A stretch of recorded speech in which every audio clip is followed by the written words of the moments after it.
Khusus untuk teman-teman yang tidak percaya COVID, kami membutuhkan Anda untuk membantu kami selaku nakes untuk membantu merawat pasien COVID. Nggak pakai APD nggak masalah. Itu Tuhannya satu, nabinya satu, nggak bisa beda. Oke. Nah, di situ kita harus membedakan di situ. Jadi kita berharap dari tokoh-tokoh agama tadi akan teralirkan pemahaman-pemahaman yang semestinya.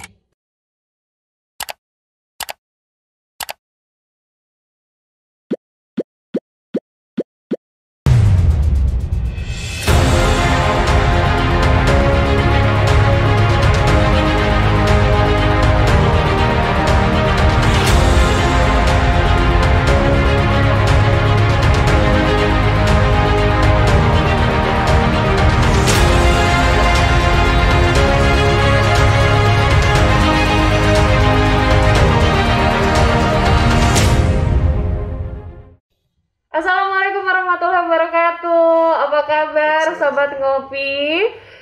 Selamat datang tentunya dalam acara kita Ngopi Ngobrol Politik Indonesia. Gimana nih Sobat Ngopi? Udah ngopi belum? Wah, tentunya saya, Ovidu Natalia, senang sekali menemani Sobat Ngopi. Sambil ngopi-ngopi kita ngobrol politik Indonesia, tapi saya tidak sendirian. Saya sudah kedatangan dua narasumber yang sangat luar biasa. Dan hari ini kita akan membahas tentang pemeliharaan kerukunan umat beragama di tengah pandemi COVID-19. Nah, ini pembicaraan yang sangat menarik sekali, dan saya sudah kehadiran dua bisa dibilang orang pemerintahan atau mungkin orang yang berperan di belakang layar dari keberhasilan Indonesia ini dalam menentukan kerukunan umat beragama di Indonesia. Nah, siapakah dia? Langsung saja kita undang. Yang pertama saya undang Bapak Dr. Kamamizada, SHMA, selaku Asisten Staf Khusus Wakil Presiden Bidang Kerukunan, Radikalisme, dan Terorisme. Halo Bapak, apa kabar? Baik-baik, Bu Ovi. Gimana kabarnya selama ini, kesibukannya? Ya, kesibukannya di belakang layar. Di belakang layar, seperti yang saya ucapkan tadi ya, di belakang layar. Tapi aman ya Pak, selama COVID, selama ini Alhamdulillah. tetap rukun? Tetap rukun di rumah. Tetap Rukun di kantor juga. Rukun di kantor juga. Oke, nanti kita bakal ngobrol-ngobrol lagi dengan Dr. Kamami, tapi saya juga kehadiran narasumber yang sangat luar biasa juga, yaitu narasumber kedua kita, yaitu Profesor Dr. Mukhlis Hamdi, MPA PhD, selaku staf khusus Menteri Dalam Negeri. Halo Prof, terima kasih sudah datang. Terima kasih. Assalamualaikum. Waalaikumsalam. Prof sehat sekali ya, senang banget nih. Terima kasih sudah menyempatkan waktunya untuk bergabung ngopi bersama kita. Terima kasih, Bu. Harusnya saya yang terima kasih ya, karena saya datang ke kantornya Bapak gitu. Oke, Bapak, kan kita sebelum ngobrol lebih jauh nih, mungkin kita berkenalan dulu. Mungkin boleh dari Prof. Kamami dulu, boleh ceritakan background pendidikannya atau mungkin asal mula kenapa sih bisa terjun atau mendedikasikan dirinya di bidang pemerintah? Pertanyaannya sedikit tapi jawabannya banyak. Kan itulah dibagi peran antara moderator dengan narasumber. Nanti kalau gitu bagi tugasnya kebalik Pak. Iya.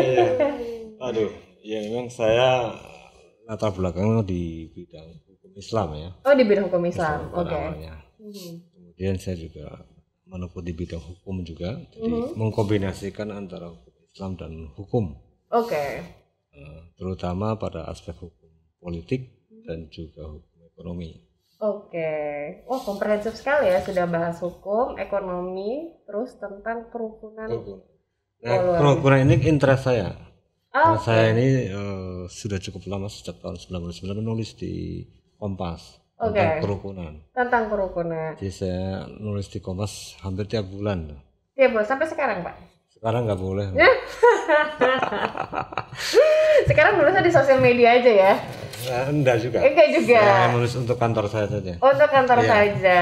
Oke, nanti kita akan bahas lebih jauh tentang kerukunan, tapi kita akan berkenalan lebih jauh dulu dengan Prof. Mukhlis. Prof. Mukhlis, boleh dong ceritain pengalamannya serta dedikasinya sangat luar biasa. Selain di dunia pendidikan, juga saya lihat Prof juga sebagai guru besar di IPDN, betul? Siap, betul. Iya, wah, siap Siap salah.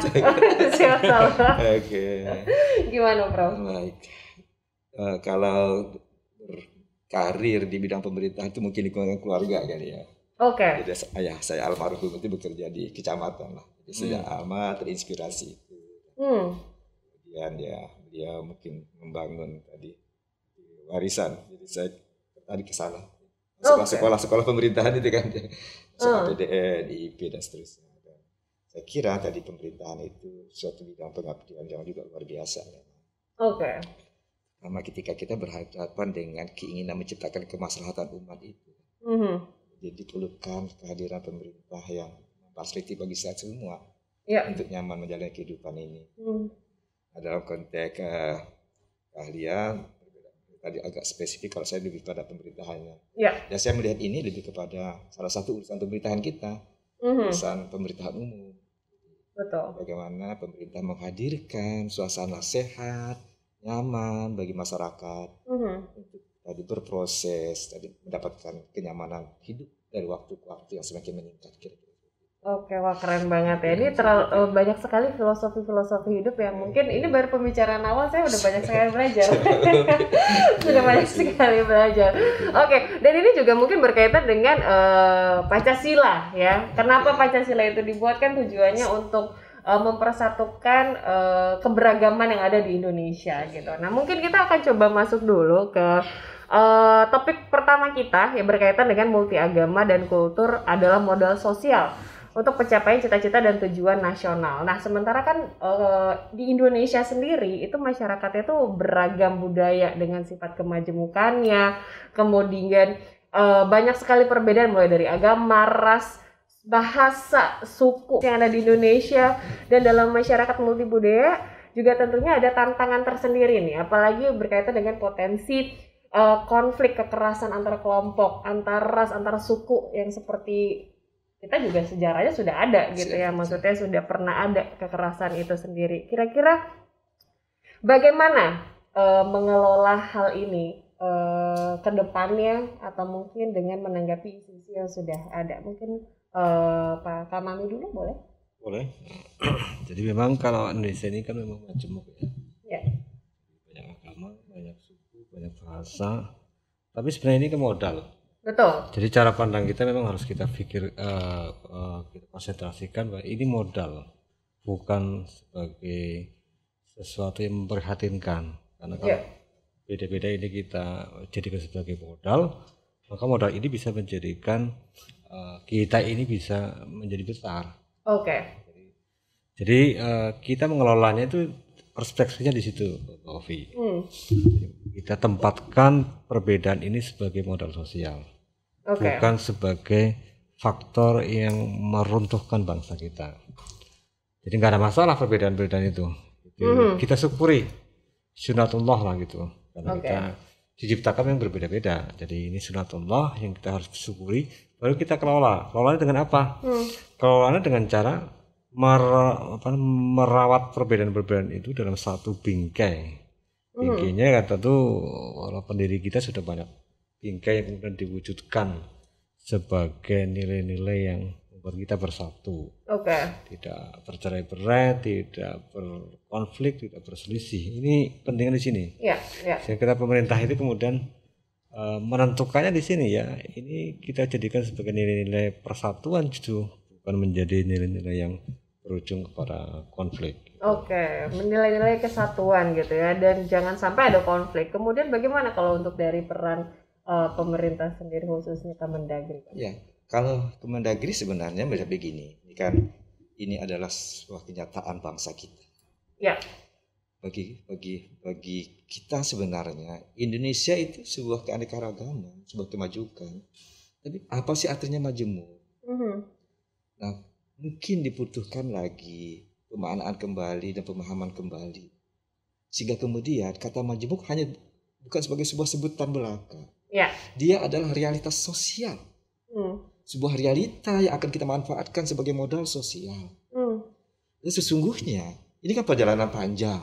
Betul. Bahwa ketika berlangsung kondisi hari ini seperti ini, itulah kenyataan perkembangan. Betul. Mari kita lihat dahulunya.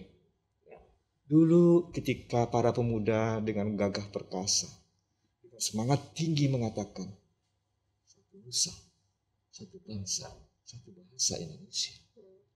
Dulu ketika Founding Fathers ini mengelola kemerdekaan ini dengan satu sistem nilai yang kita sebut Bhinneka Tunggal Ika. Apa sih arti sesungguhnya? Bahwa perbedaan itu ada kenyataan alamiah. Realitas alamiah. Persoalannya akan kita apakan? Itulah satu jawaban tadi, satu nusa, satu bangsa dan satu bahasa. Itulah rumus yang akan dikatakan Bhinneka Tunggal Ika. United in Diversity. Kita bersatu dalam keanekaragaman itu.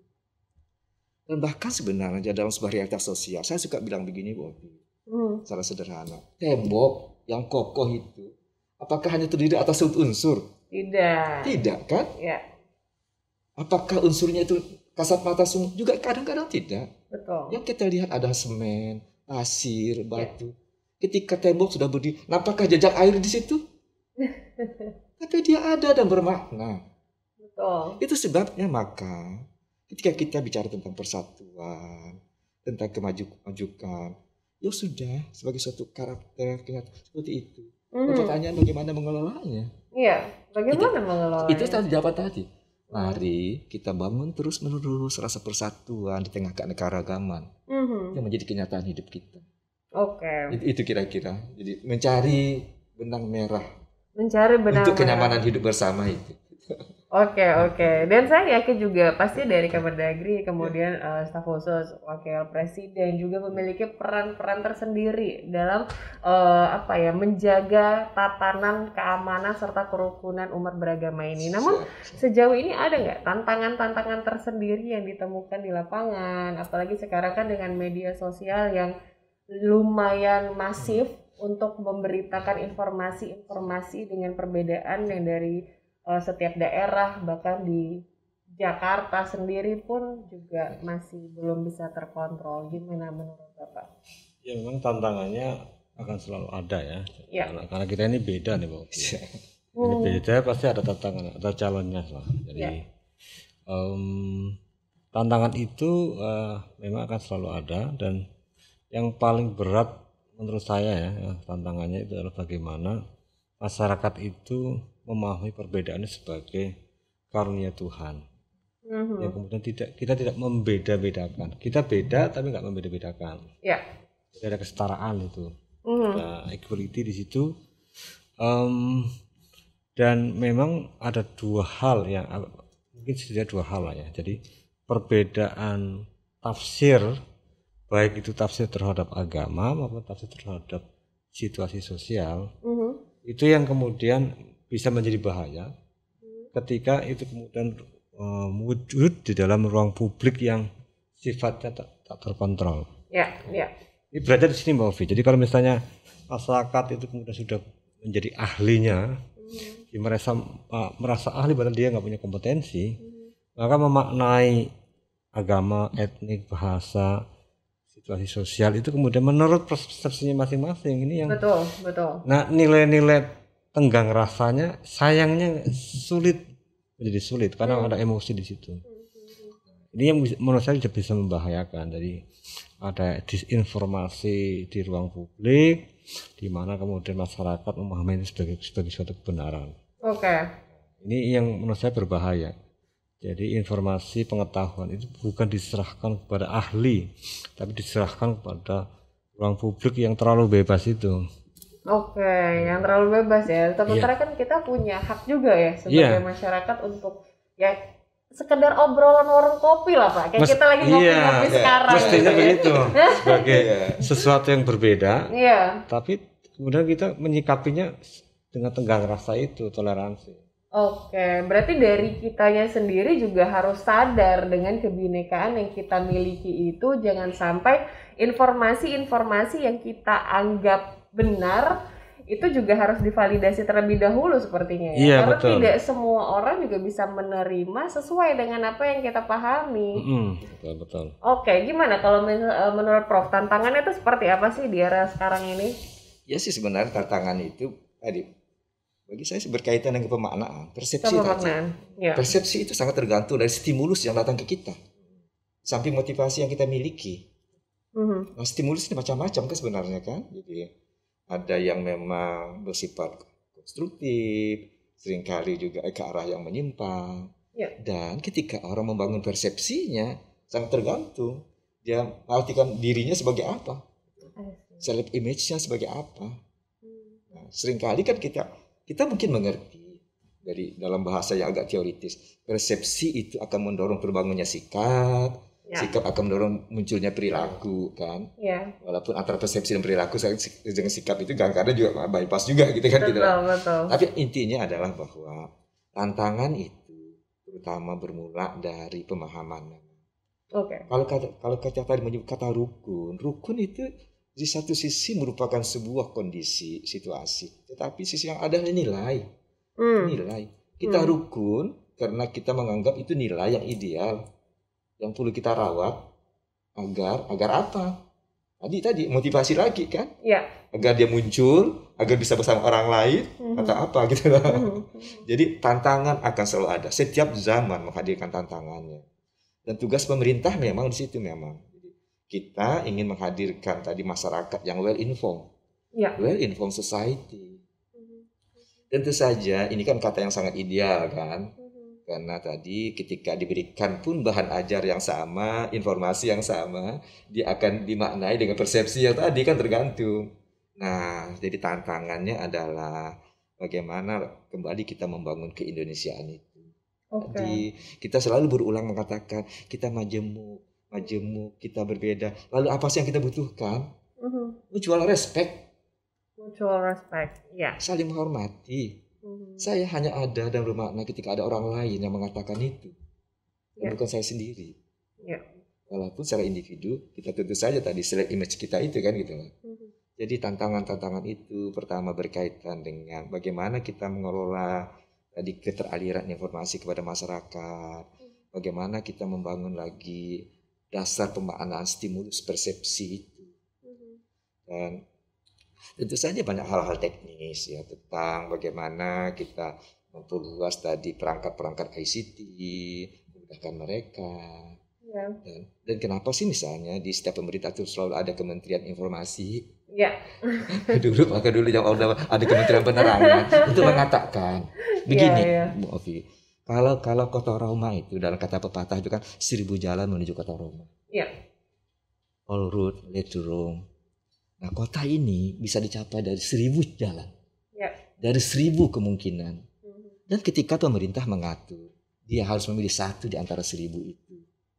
Nah, pilihan itulah yang mungkin perlu dikomunikasikan, perlu dijelaskan, dan sedapat-dapatnya dipahami dan diterima sebagai sebuah pilihan bersama, collective choice untuk kemaslahatan bersama. Ya, nggak salah ya. Saya mengundang dua narasumber ini di sini ya. Kemudian kalau misalnya tadi kan kita udah bahas istilahnya nilai-nilai dari keberagaman itu beragam sekali. Yang tadi sudah Pak Kamami dan Prof Muklis sebutkan juga banyak sekali. Kira-kira nilai-nilai apa saja yang menjadi nilai pokok kita sebagai manusia untuk bisa hidup, untuk menjaga persatuan dan kesatuan itu sendiri? Gimana? Atau Prof dulu gantian? Ya, Prof dulu gantian. Ya, bagi saya sih tanpa mereduksi persoalannya, kita sadar betul siapa diri kita sih. Kita ini kan makhluk individual, sekaligus makhluk sosial. Bahwa sebagai individu kita punya kebebasan, kemerdekaan menurut kita sendiri. Bahkan secara teoritis sampai pada tingkat anarkis gitu. Tapi sebagai makhluk sosial kita hanya bermakna ketika ada orang lain bersama kita. Kita dibingkai oleh sebuah institusi, kita dibingkai oleh suatu kenyataan sosial. Misalnya kita tahu gini, masyarakat itu apa sih sebenarnya? Masyarakat itu kalau kita lihat kan sebagai sebuah entitas yang seragam. Padahal sesungguhnya masyarakat itu adalah sumber potensi konflik luar biasa. Mulai dari jenis kelamin, dari pendapatan, dari pekerjaan, bahkan tanpa sadar.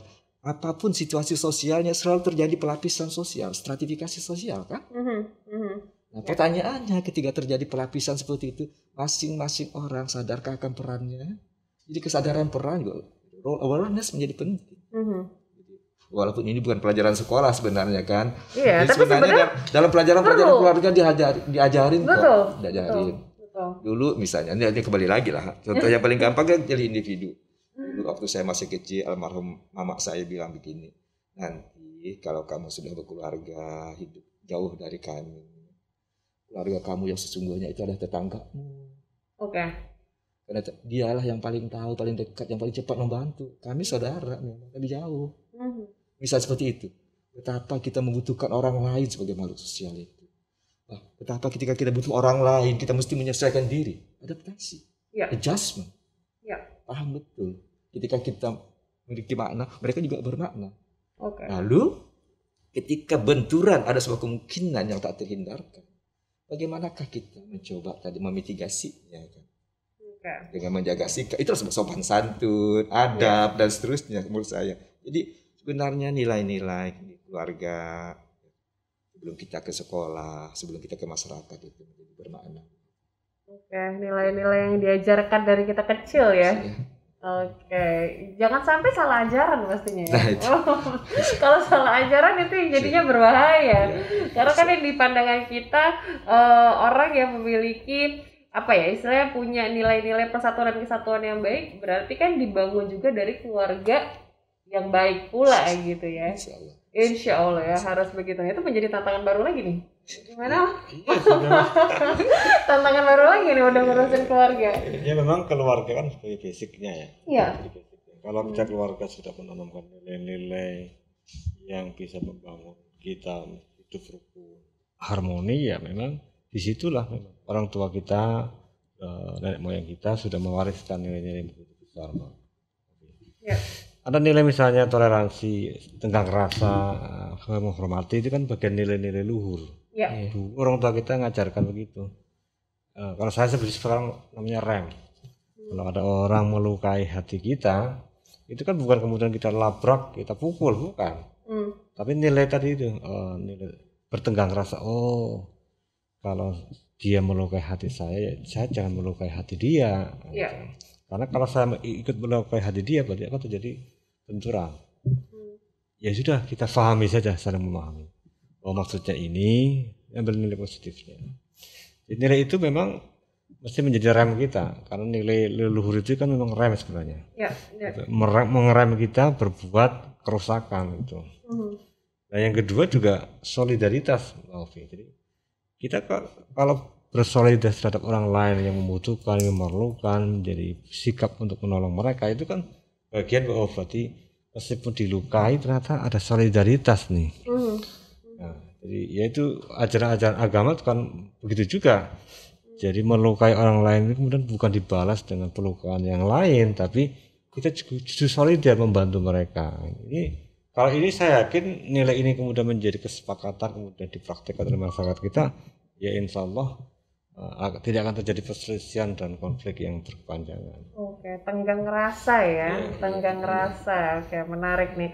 Terus kira-kira nih, bagaimana praktik beragama yang selaras tentunya pada kehidupan berbangsa dan bernegara, sementara kan di Indonesia juga bukan hanya Islam saja, ya, karena kita juga punya agama lainnya. Dan intinya kan ini juga bisa memperkokoh harmoni nih dalam situasi apapun termasuk di tengah pandemi ini. Kira-kira bagaimana nih praktik beragama yang menurut Pak Kamami selaku dari perwakilan asisten Wapres yang memang menekuni bidang ini nih, gimana nih? Iya, memang agama itu kan kalau saya lihat komponen utamanya yang sifatnya praktikal itu kan di pemahaman dan perilaku.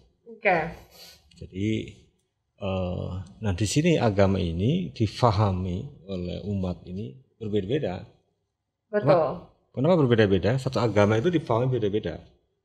Kenapa beda-beda? Karena kitab sucinya bentuknya teks. Teks itu mengandung makna yang banyak.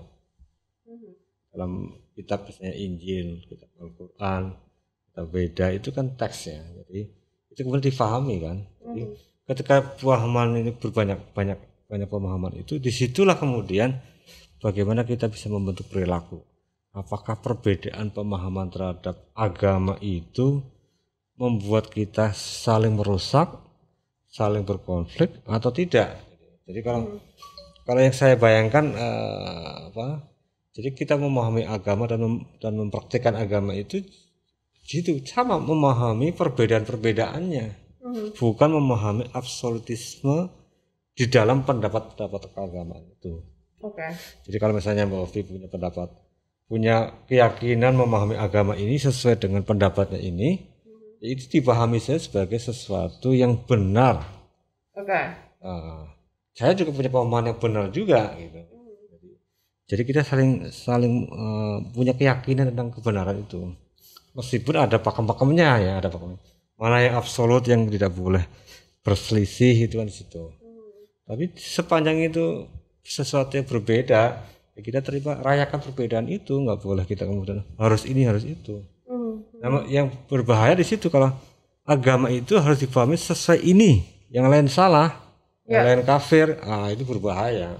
Itu merusak harmoni dan bangsa kita. Menarik nih. Nah gimana, Prof ada tanggapan mengenai praktik beragama lain? Kalau saya sih melihatnya dalam perspektif pemerintahan begini Bopi ya, bahwa sebenarnya Indonesia ini sebuah keindahan menurut saya. Betul. Dan keindahan itu mulai diukir dari undang-undang dasar kita kan. Katakan bahwa ini bagian dari pengaturan konstitusional itu. Setiap orang bebas memeluk agamanya kok. Betul. Bebas menjalankan peribadatan menurut keyakinan agamanya. Ketika tadi kembali lagi bahwa kebebasan itu tidak dibatasi. Yang perlu direnungkan, didalami dan mungkin dipraktekkan ke depan adalah bagaimanakah masing-masing orang itu nyaman melaksanakannya. Nah, jadi dalam konteks ini sebenarnya pemerintah sudah banyak melakukan peraturan. Ada undang-undang tentang HAM, hak asasi manusia juga mengakui itu. Bahkan secara operasional ada surat-surat edaran, misalnya surat edaran bersama dari Menteri Agama, Menteri Dalam Negeri tentang hal itu. Nah, jadi kebebasan itu tadi, kebebasan sebagai makhluk individual, tapi keselarasan dalam konteks kehidupan sosial, keseimbangan itu sebenarnya. Dan kalaulah kita tadi kembali lagi kepada tekad para pemuda dulu, itu satu nusa, satu bangsa, satu bahasa, kata satunya itu. Jadi kapan sih persatuan itu muncul? Saya sih kembali mungkin agak jadi berulang-ulang jadinya itu loh. Bahwa jangan pernah memaksakan itu.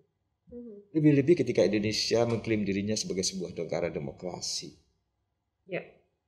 Negara demokrasi, negara di mana yang sangat coba kita ikhtiarkan maksimal adalah terus-menerus membangun kesepakatan, agreement, konsensus. Dan bukan kekerasan dan ancaman.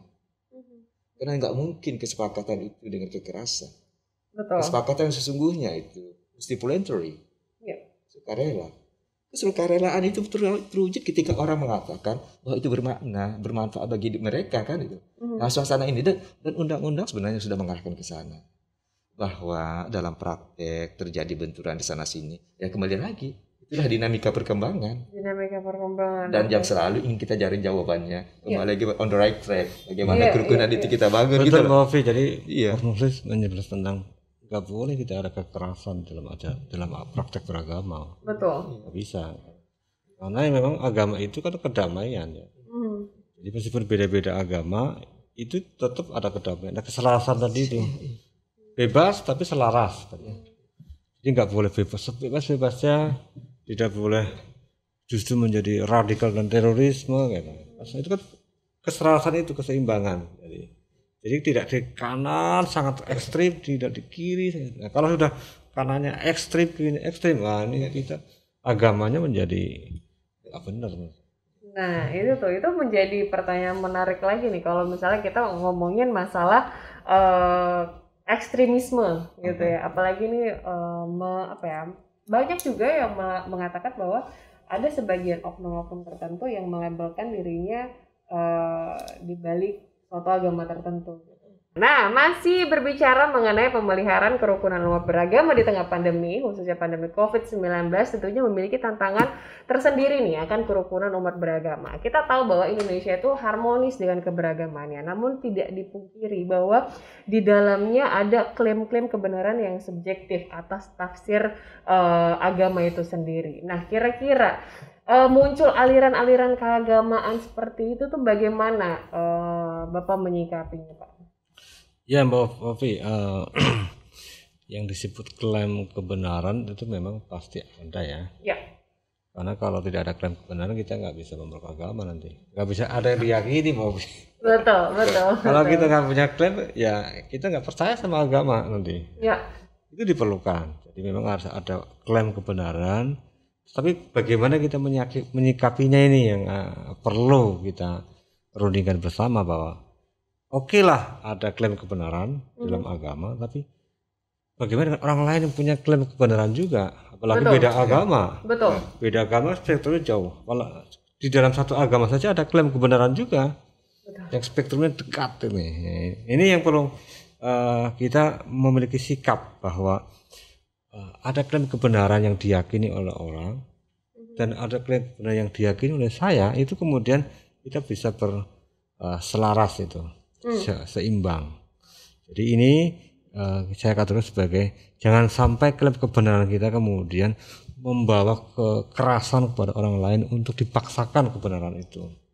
Itu yang penting itu. Jadi kita tidak bisa memaksakan kebenaran yang diyakini oleh orang lain. Jadi tafsir agamanya itu adalah tafsir selama itu bukan sesuatu yang absolut di dalam satu agama, itu dibolehkan untuk kita berbeda pendapat. Soal ketuhanan, soal kenabian dalam satu agama itu ya klaim kebenarannya tunggal, absolut, tidak bisa diperdebatkan. Tapi kalau sudah soal cara ibadah, tata cara ibadah, berkomunikasi, bermusyawarah itu ya sudah bukan absolut lagi. Dan itu klaim kebenarannya bisa didiskusikan. Mungkin di sebelah sana beda Prof. ya. Siap. Mungkin kita beda nih tata cara ibadahnya, tapi itu bukan sesuatu yang absolut yang memang kita bisa berbeda dan boleh berbeda. Tapi kalau sudah nabinya siapa, nah ini kan absolut harus satu. Jadi Prof. dengan saya harus sama nih sebagai orang Islam. Tuhannya satu, nabinya satu, nggak bisa beda. Nah di situ kita harus membedakannya di situ. Nah ketika ada perbedaan tata cara ibadah yang berbeda, nah saya misalnya. Itu nggak bisa kita paksakan kamu salah, kamu harus seperti ini. Kalau nggak mau saya kerasi, saya pukul, saya serang, nah itu tidak boleh. Itu ekstrim namanya. Nggak boleh. Berarti memaksakan itu tidak boleh ya. Memaksakan kehendak aja terasa berat gitu. Gimana kalau memaksakan kehendak orang lain untuk mau keinginan kita. Jadi jangan terlalu egois dengan pribadi masing-masing. Gimana Prof? Ada tambahan? Saya sih sangat sependapat dengan beliau kan. Jadi bahwa dalam konteks pengakuan perorangan itu kan hak kita memang kan gitu. Tetapi tadi ketika dia dibawa dalam bingkai negara, dalam bingkai masyarakat, maka sebenarnya tadi pemaknaan, penafsiran perorangan itu mesti disandingkan dengan pemaknaan penafsiran orang lain. Karena kalau kita bicara tentang negara, tentang masyarakat, itu kan pasti kumpulan lebih dari satu orang. Dan ketika kita mengelolanya, itu harusnya tadi ada tadi kesepakatan-kesepakatan. Saya ngambil contoh gini saja di dunia pengabdian saya jadi guru, jadi dosen. Kalau kita meneliti itu kan ada metodologi penelitian tuh. Betul. Nah, dari segi paradigmnya saja ada kuantitatif, ada kualitatif. Dari teknik pengumpulan datanya macam-macam gitu lah. Nah, dan kemudian apapun kesimpulannya ketika dia disepakati menggunakan metodologi yang sudah diterima itu, ya mesti kita terima. Kita diskusikan, kita dalami, dan terbuka. Tetapi bukan untuk dipaksakan, didiskusikan dan disepakati. Jadi tadi klaim-klaim individual itu hak masing-masing. Tapi begitu dibawa pada lingkup hidup bersama, mari kita diskusikan, mari kita sepakati ujungnya. Musyawarah ya. Nah, kita kan sudah sangat biasa musyawarah mufakat. Sebenarnya founding fathers kita tuh luar biasa milih kata-kata itu. Iya. Itu loh. Karena negara gini Prof. Negara kita memayungi perbedaan-perbedaan itu. Iya. Perbedaan klaim kebenaran masing-masing umat ini Betul. dipayungi oleh negara. Betul. Konstitusi nasional itu, undang-undang dasar, ya Pancasila, itu memayungi itu semua. Agar kita berbeda tapi dalam satu bingkai yang sama. Sama. Dan itulah menjadi koridor perilaku kita sebenarnya. Oke, dan ini kan berkaitan juga seperti yang Prof bilang dan Pak Kamami juga katakan bahwa ini terhadap kontrol perilaku kita. Bagaimana kita menjadi masyarakat yang baik di lingkungan masyarakat kita sendiri sebagai umat beragama. Namun dalam kita berperilaku itu kan tentunya ada influence atau pengaruh dari peran atau dari tokoh agama terhadap penentu dari kerukunan umat beragama itu sendiri. Nah, kira-kira bagaimanakah peran yang baik, sementara kan banyak sekali, kita nggak usah berbicara tentang agama lain deh, misalnya dalam satu agama saja banyak yang tokoh A dengan kebenarannya, tokoh B dengan kebenarannya, apakah itu semua dikembalikan kita sebagai masyarakat atau kita dari pemerintah sendiri memiliki ini satu kita bisa lihat di sini, sama kan kalau misalnya kayak kita lagi nulis tesis atau nulis jurnal ini ya pakai buku ini buku ini udah kebenaran keabsahannya udah valid nih gitu. Tesisnya penelitian jurnalnya udah oke nih, boleh pakai yang ini. Kalau yang ini tahunnya udah lama atau mungkin penelitiannya kurang valid, nggak usah digunakan lagi. Gimana? Ya kalau saya sih begini, tokoh agama itu memang di negara kita ini punya peran yang sangat besar. Ya.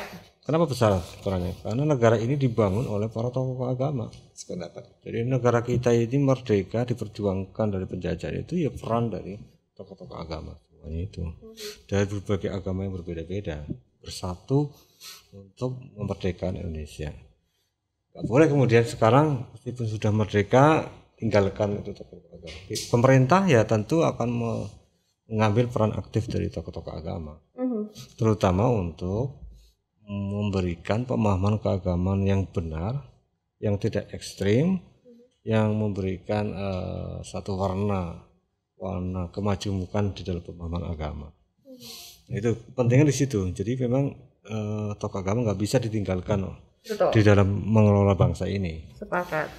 Nah, terhadap perbedaan tokoh agama di dalam memahami sesuatu, baik memahami kitab suci ya, memahami cara beragama, memahami mungkin respon sosial di pandemi ini. Jadi tokoh agama kan punya pandangan ini vaksin kayak apa? Iya. Ini COVID ini benar atau enggak? Iya. Nah, itu kan banyak sekali kan pandangannya. Nah, gini, kalau bagi saya itu tokoh agama itu harus berpikir untuk bagaimana menjadikan negara ini sebagai kemaslahatan publik lah ya.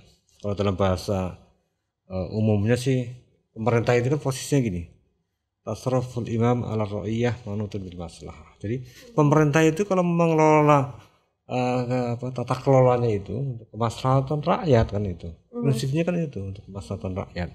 Nah, kemaslahatan itu tentu pemerintah mendapatkan bimbingan dari tokoh-tokoh agama. Posisi di situ.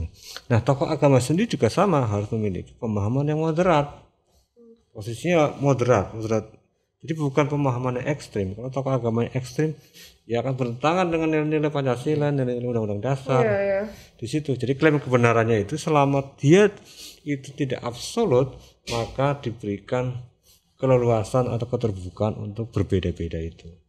Tapi gimana mengontrolnya? Sementara kan di lapangan kan lumayan beririsan gitu, maksudnya sangat sensitif, sangat tipis sekali dalam penyampaiannya pun mungkin kita bahkan tidak menyadari bahwa itu sebenarnya sudah masuk ke sana misalnya gitu. Gimana? Kalau saya sih begini, saya kira saya sependapat dengan bahwa tokoh itu penting. Ketika dia menyebutnya tokoh agama misalnya, dia pasti orang terpilih di lingkungannya kan? Iya. Sesuatu yang menjadi dalam tanda petik idola bagi kelompoknya. Nah, sebenarnya bagi kita tokoh agama itu sekaligus pemimpin, the leader. Iya. Menjadi acuan, panutan, dan kemudian pemberi inspirasi dan motivasi bagi kelompoknya. Sehingga sebenarnya ketika kita bicara tentang tokoh agama, maka dalam benak saya misalnya itu, yang terpikir ada seseorang yang memiliki keluasan ilmu, kemudian akses, dan kemudian membangun lingkungannya. Nah pertanyaannya, dia memaknai lingkungannya pada seberapa luas skop lingkungannya itu. Betul. Kalau konteks kita bicara hari ini misalnya dalam konteks pemerintahan ya, urusan pemerintahan umum, maka tokoh agama itu selalu melihatnya keberadaannya itu dalam konteks membangun the good citizen, warga negara yang baik, warga negara yang paling fasih menuntut haknya dan tidak melupakan kewajibannya. Hak saya mungkin kewajiban orang lain itu juga hak saya. Nah, dan jadi tokoh agama ini, jadi pertama kita mesti menyadari betul ada seseorang yang dianggap lebih oleh lingkungannya. Yang kedua, tokoh ini nilai lebihnya kenapa sih? Ya, kenapa? Kok bisa dipilih sebagai tokoh? Iya, bahkan tokoh itu tadi bisa tidak mesti dalam konteks yang positif tadi. Untuk negatif ada kan? Ketika ada aliran-aliran menyimpang misalnya. Iya, sama kayak influencer aja. Dia kan memberikan kemanfaatan pada Betul. Nah, lingkungannya ini kan gini. Hidup ini kan dipandu oleh kebiasaan, adat istiadat. Betul. Allah bisa kena biasa, lancar kaji kena diulang. Nah inilah sebenarnya tadi dalam konteks kalau di pemerintahan itu kenapa sih ada unit pemberdayaan masyarakat, ada program kesejahteraan keluarga, kita sampai ke sana membangun nilai-nilai itu sebenarnya. Nah cuman memang dari segi efektivitasnya tadi kan kita tadi sangat bervariasi.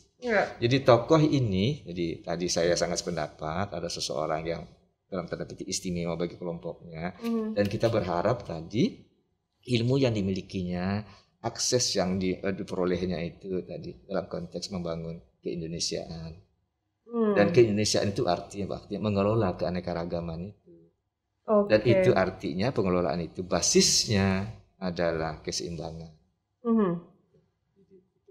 Jadi saya sependapat, dan sebenarnya sih bangsa kita ini luar biasa kok. Di tengah pandemi COVID-19 ini misalnya, ada survei dunia mengatakan ini bangsa yang sangat dermawan kok. Sifat filantropiknya sangat tinggi kok. Nah, filantropik itu kemudian akan muncul membangun semangat altruistik. Jadi mendahulukan kepentingan umum dibandingkan dengan kepentingan pribadi dan golongan. Nah, kalau ini terbangun sebenarnya. Jadi bagi saya tokoh itu penting. Tadi pertama karena sifat bangsa Indonesia yang sangat luar biasa itu. Yang kedua sebenarnya jadi bibit-bibit baiknya nggak ada. Jadi hari ini misalnya di tengah masyarakat kita sudah melihat ada inisiatif untuk bagaimana membangun kerukunan itu. Jadi kita melihat ada sebuah forum namanya. Jadi forum kerukunan umat beragama lahir dari masyarakat dan selalu tadi pemerintah datang untuk memfasilitasinya. Supaya tumbuh dan berkembang. Jadi sudah ada sebagian kesadaran besar itu pada kelompok masyarakat untuk bersama-sama membangun negeri ini, membangun bangsa ini.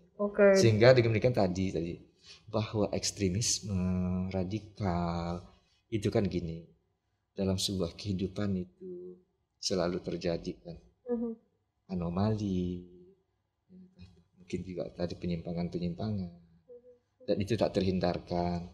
Cuman dalam konteks ke depan kita ingin sejauh mungkin mengurangi itu. Jadi bahwa sebagai sebuah tantangan perkembangan zaman dia mungkin akan selalu ada, apakah dia laten atau terbuka. Dan tadi kan Prof sempat membahas FKUB ya, atau Forum Kerukunan Umat Beragama, dan ini juga sudah diatur oleh peraturan bersama Menteri Agama dan Menteri Dalam Negeri juga, dengan ada nomor aturannya yaitu nomor 9 dan 8 tahun 2006. Nah, selain itu kan tadi sudah ngebahas juga kira-kira peran-peran dan harapan ke depannya seperti apa. Dan ini ada bentuk kolaborasi dengan masyarakat luar kah, atau mungkin dengan institusi-institusi lainnya kah, atau bagaimana? Ya, namanya juga forum ya. Forum itu kumpulan dari tempat bersilaturahminya para tokoh itu, membicarakan tantangan yang dihadapi, hambatan-hambatan yang mesti diselesaikan. Dan sejauh mungkin mencari solusinya, dan itu kan hal yang baik. Nah persoalannya adalah ketika kita di Indonesia ini kan sebuah negara kesatuan yang berdesentralisasi. Nah di samping ada aturan-aturan dari pemerintahan nasional, pemerintah pusat itu yang menjadi sumber kebijakan daerah, maka efektivitas pelaksanaannya juga akan sangat ditentukan oleh tadi teman-teman rekan-rekan kita di pemerintahan daerah. I see. Jadi, dalam konteks implementasinya dia akan sangat ditentukan efektivitasnya oleh mereka itu. Nah di daerah sebenarnya sudah ada sih institusinya. Kalau dalam negeri misalnya kan kita mengenal ada Badan Kesbangpol namanya, yang mengurus tentang salah satu tugasnya ada berkaitan dengan pemerintahan umum ini. Nah jadi bagaimana mereka melaksanakan tugasnya, dan kita dalam konteks tingkat nasional selalu berusaha membangun tadi pemahaman bersama, memaknai kebijakan-kebijakan baru itu untuk bagaimana implementasinya menjadi semakin lancar, dan tentu saja mengakomodir tantangan-tantangan, perkembangan-perkembangan yang berlangsung di daerah. Jadi urusan umat beragama, urusan agama ini sesungguhnya adalah ketika dia berkaitan dengan keyakinan orang per orang, seringkali terasa sensitif. Tetapi juga dia menjadi modal sosial untuk solidaritas sebenarnya. Itu sebenarnya. Jadi ini kan kadang-kadang pilihan-pilihan yang mesti kita identifikasi, dan kemudian kita cari cara. Nah, idealnya kita tidak ingin ada konflik. Idealnya kita tidak ingin ada ekstrim. Tetapi sebagai sebuah realitas dia akan ada. Jadi, nah ketika perbedaan itu ada dan benturan tak terhindarkan, pertanyaannya, mustikah dia kita pendam? Jawabannya pasti enggak. Ya, betul. Jawabannya tentang bagaimana kita mengelolanya. Dan mungkin cara pengelolaan yang paling diharapkan adalah cara pengelolaan yang bersifat rasional. Itu artinya ilmu lagi lah, diberikan pengetahuan. Jadi kita berharap dari tokoh-tokoh agama tadi akan teralirkan pemahaman-pemahaman yang semestinya. Jadi peran-peran majelis ulama pun juga sangat mengambil peran yang cukup besar dalam ini ya. Oke. Dan ini menarik nih, mungkin Pak Kang Amin sebentar dulu kita akan mengelaborasi dengan lebih dalam terhadap tugas dari Kemendagri dan Pemda itu sendiri. Tadi kan Prof sempat mengatakan bahwa ini juga kita masuk tuh bukan dari level layer atasnya aja, tapi sampai layer terbawahnya gitu. Itu diperlukan juga peran pemerintah untuk mengatur atmosfernya kehidupan beragama sehingga saling menghormati dan menghargai keyakinannya masing-masing. Kira-kira bagaimana usaha pemerintah khususnya bisa berkolaborasi dengan pemerintah daerah dalam mengawasi tugasnya ini agar terlaksana dengan baik? Di samping tadi memberikan guidance berupa peraturan dan kebijakan, tentu saja kita selalu mengawal mekanisme implementasinya lewat rapat-rapat koordinasi, lewat kemudian petunjuk-petunjuk pelaksanaan tugas dan seterusnya. Nah bagi kita di Pemda itu sendiri kan gini nih, mengapa sih Pemda ada dalam konteks sistem negara kesatuan Republik Indonesia? Keunikan lokalitasnya. Nah keunikan ini yang seringkali tadi yang selalu kita waspadai betul, bahwa unik mana yang mesti kita akomodasi, unik yang mana mesti kita fasilitasi. Semakin demokratis sebuah sistem pemerintahan itu sebenarnya semakin dibutuhkan perlakuan yang spesifik lokalitas itu, sesuai dengan keunikan masing-masing. Walaupun karena sedemikian beragamnya, kalau kita membangun sebuah kurva itu kan, ada means-nya. Bahwa untuk memperluas keberlakuannya kita buka standar deviasi tertentu. Tapi selalu ada outlier-nya. Nah outlier-nya inilah yang akan selalu kita coba akomodasi, kita treatment. Strategi yang dilakukan itu seperti apa Pak? Ya kalau kita lebih kepada misalnya gini, dalam konteks ketika tadi berkaitan dengan tokoh agama, berkaitan dengan aliran-aliran, kita menyebutnya dalam kelompok ormas kan sekarang kan. Nah salah satu tugas kita untuk memastikan bahwa ormas ini tadi berperan aktif dalam konteks membangun keindonesiaan ini, maka kita lagi melakukan pendaftaran. Walaupun banyak nggak setuju gitu kan, tapi sebenarnya pendaftaran itu kita maksudkan bukan untuk mengontrol, bukan, untuk memastikan bahwa kita tahu siapa yang akan difasilitasi. Iya kan, kalau tak kenal maka tak sayang kan, tak sayang maka tak cinta kan, kayak gitulah kata pepatah gitu loh. Jadi banyak orang kemudian memplesetkannya untuk pengendaliannya, enggak lah. Mendirikan hak berserikat dan berkumpul itu hak kita, hak warga negara. Pemerintah hanya memfasilitasi bahwa ketika dia berserikat berkumpul, tadi mengakomodir tadi kemerdekaan menyatakan pikiran secara lisan dan tulisan. Dia bermakna tadi kembali lagi lah, negara itu kan tadi membangun sebuah kesepakatan kolektif, perilaku kolektif. Yang kita sebut dengan peraturan undang-undangan sebenarnya ada kesepakatan kita tentang bagaimana kita harus menjalani kehidupan bersama ini kan. Karena kalau itu nggak terbangun, dia tidak menjadi a living dokumen ke peraturan itu, hanya efektif di atas kertas gitu loh. Oke, nah terus kalau misalnya dari perwakilan dari Wapres sendiri Pak, itu kira-kira misinya tersampaikan nggak Pak selama ini? Karena kan maksudnya kan dengan peran Pak Wapres, dia kan selalu mengedepankan tentang keimanan, keberagaman, kesatuan. Kira-kira visi misinya tersalurkan nggak dengan peran dari Kemendagri dan Pemda? Karena dalam praktek ya, dalam beberapa dekade ini saya pikir sih memang namanya kerukunan menjadi ujung tombak di dalam negara ini untuk mengamankan konsensus kesepakatan kolektif itu.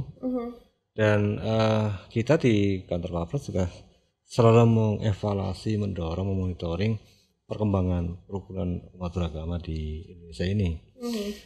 Tentu saja kalau kita lihat dari kenyataannya, Kofi ini ada juga ya tantangannya. Pasti. Konflik pendirian rumah ibadah. Ya. Ini kan isu yang paling krusial di dalam FKUB dan juga PPM tadi itu. Itu krusialnya di situ. Konflik pendirian rumah ibadah. Karena masyarakat kita kadang-kadang mungkin antenanya terlalu tinggi ya. Jadi ada dikit ada apa tuh langsung bergerak. Jadi kesadarannya terlalu tinggi, akibatnya kadang-kadang misinformasi. Nah, pemerintah daerah tentu saja punya kemampuan untuk itu, mengatasi itu. Peristiwa pendirian rumah ibadah, peristiwa konflik antar agama atau antar pemahaman agama di masyarakat kan tumbuh. Meskipun tidak banyak ya, saya lihat satu dekade terakhir ini turun drastis. Jadi indeks kerukunan beragamanya itu menguat. Ya. Jadi ada capaian yang luar biasa ya di 10 tahun terakhir ini, bahwa kerukunan itu meningkat, konflik itu menurun.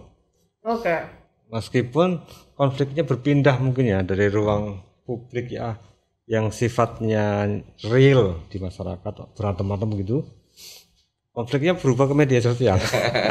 Jadi komen-komen tapi lebih pakai topeng yang kelihatan. Itu tantangan tersendiri juga lagi.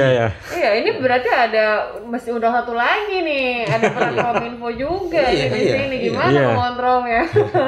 Peran kerukunannya kan harus terjaga juga. Iya, kerukunan antar umat agama dalam rumah ibadah sudah mulai membaik kan. Tapi kerukunan di media sosial itu semakin kencang gitu. Berkecamuk ya Pak? Iya. Saya melihat bahwa di medsos itu memang setiap orang adalah produsen informasi masalahnya. Betul. Bayangkan mengontrol misalnya puluhan juta, ratusan juta kan, ketika dia memproduksi informasi yang dalam tanda tidak kita inginkan misalnya kan. Dan ketika terjadi proses tadi mencoba konfirmasi dan klarifikasi, itu kan langsung aja kan gitu loh. Nggak ada moderator aja masalahnya kan. Benar. Yang ada adalah memihak ini atau memihak itu. Betul. Dan itu kan juga sangat subjektif sekali. Itu persoalannya memang juga tantangan bagaimana tadi kerukunan ini tidak kita bayangkan akan kita bangun dalam kondisi tatap muka yang seperti yang terjadi selama ini juga dalam konteks tatap mayanya kan ya. Itu yang mungkin saya kira ya. Oke, nah tadi kita juga sudah membahas mengenai peran pemerintah daerah juga sudah tadi kewenangan-kewenangannya, regulasi seperti apa, strategi yang digunakan dan dilakukan pemerintah seperti apa, sudah dijalankan juga oleh visi misinya. Dan saya mungkin penasaran, pengen bertanya mengenai vaksin nih. Kan tadi kan kita judulnya kan ada COVID-19 ya, kan kayaknya tidak valid kalau misalnya saya tidak bertanya vaksin. Ya benar nggak Pak? Kok ketawa sih Pak? Mungkin boleh cerita kenapa ketawanya Pak? Iya. Udah ada di judul kau nggak bagian kecil itu iya kan, aneh kan, lucu kan. Oke, kita sekarang akan coba bahas vaksin nih. Dengan ada nggak perbedaan nih sebelum kan waktu pas awal COVID-19 masuk, masalah COVID-nya aja nih beredar di masyarakat itu sebenarnya belum beres gitu. Apalagi kalau kita ngomongin masalah kerukunan bukan masalah beragama aja gitu. Dari tiap kepala, tiap rambut itu beda isinya Pak. Itu gimana mengatasinya? Kita mulai dari COVID-nya dulu deh, habis itu baru kita akan masuk ke vaksin nih. Gimana Bapak? Ya memang itu soal COVID ini kan soal tadi itu ya, ada banyak informasi tentang apakah betul ada COVID atau tidak. Ya. Jadi konspirasi misalnya gitu. Itu kan berita yang muncul. Masyarakat memahaminya dua kutub itu ini soal konspirasi, akal-akalan, di COVID kan itu. Iya, di COVID kan rumah sakit gitu. Jadi memang ini mungkin kalau bayangan saya ini semacam frustasi sosial dalam ilmu sosial ini. Jadi frustasi sosial itu masyarakat menghadapi problem ekonomi yang begitu menghantam mereka, tapi juga menghadapi persoalan kesehatan. Betul. Jadi ada frustasi sosial akibatnya karena nggak berdaya, mereka kemudian mudah saja melontarkan kata-kata yang seperti itu. Apalagi ini kan diinfluence oleh, kita nggak tahu siapa itu badannya kan itu. Jadi memang makanya saya bilang ini pemerintah harus menggandeng tokoh agama untuk membantu mengatasi persoalan COVID ini. Nggak bisa sendirian lah ya. Betul. Nggak bisa sendirian ditangani oleh pemerintah semua. Civil society ini harus digerakkan nih. Belum terlambat. Digerakkan agar soal COVID ini, jadi kerukunannya betul nih. Jadi tokoh-tokoh agama yang beda-beda itu, kalau sudah satu perspektif menangani COVID bersama-sama kan akan rukun nih, Mbak. Iya, istilahnya kita sama nih musuhnya gitu. Kenapa di sini masih berantem nih, mau rapiin barisan gitu.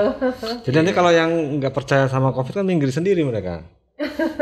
Baik minggir sendiri bisa karena kena COVID juga, itu hanya menyadari atau memang sudah hilang nyawanya maksudnya kan. Karena kan kita nggak tahu.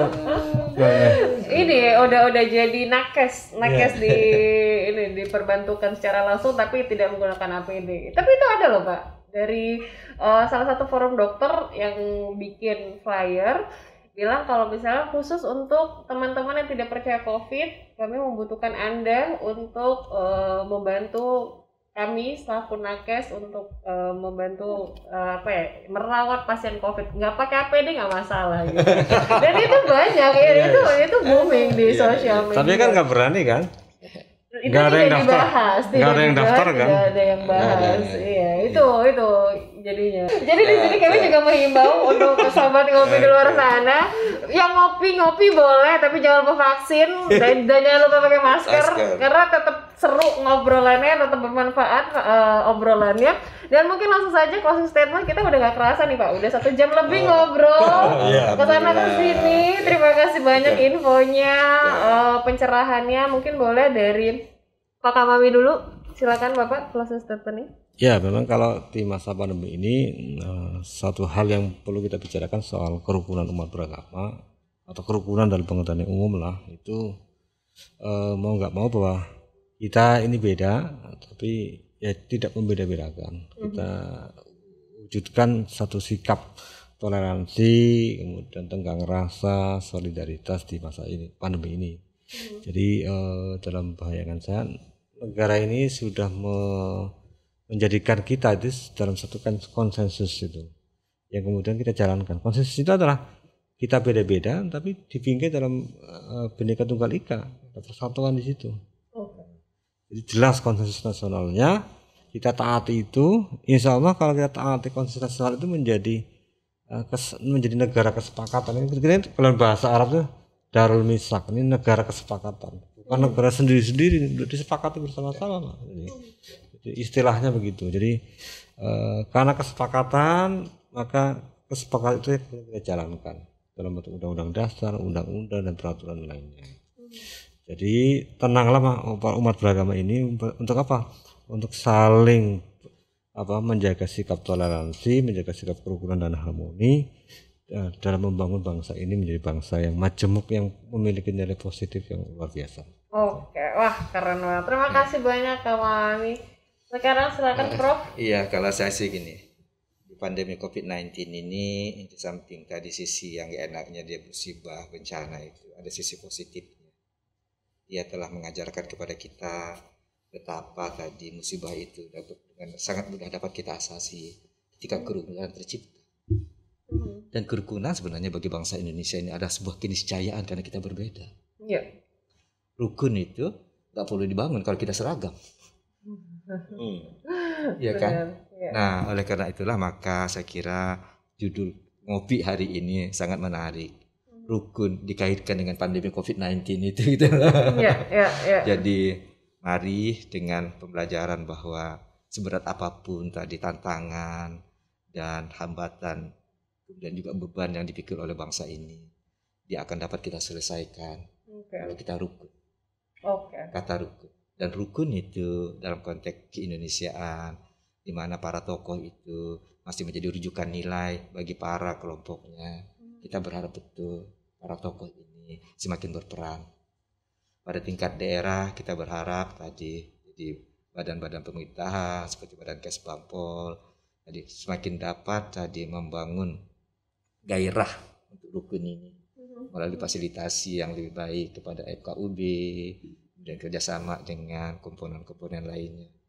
Jadi kita berharap 542 tadi provinsi, kabupaten, kota, daerah otonom Indonesia ini menjadi sektor-sektor terdepan, aktor-aktor terdepan untuk memastikan kerukunan itu terjadi, terpelihara. Saya kira itu.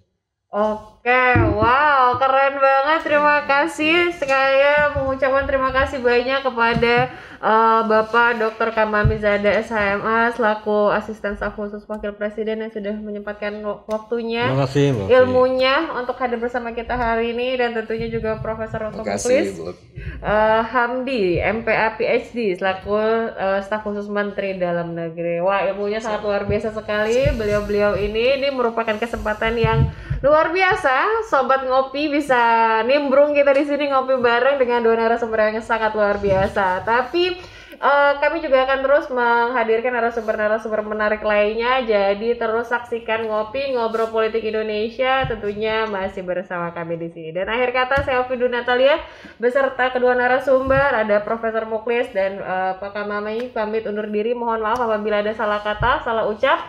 Salam sehat dan stay happy and stay healthy. Jangan lupa untuk selalu menerapkan protokol kesehatan dengan 3M, memakai masker, menjaga jarak, mencuci tangan menggunakan sabun, dan jangan lupa vaksin pastinya. Akhir kata, wabillahi taufiq wal hidayah. Wassalamualaikum warahmatullahi wabarakatuh. Waalaikumsalam warahmatullahi wabarakatuh.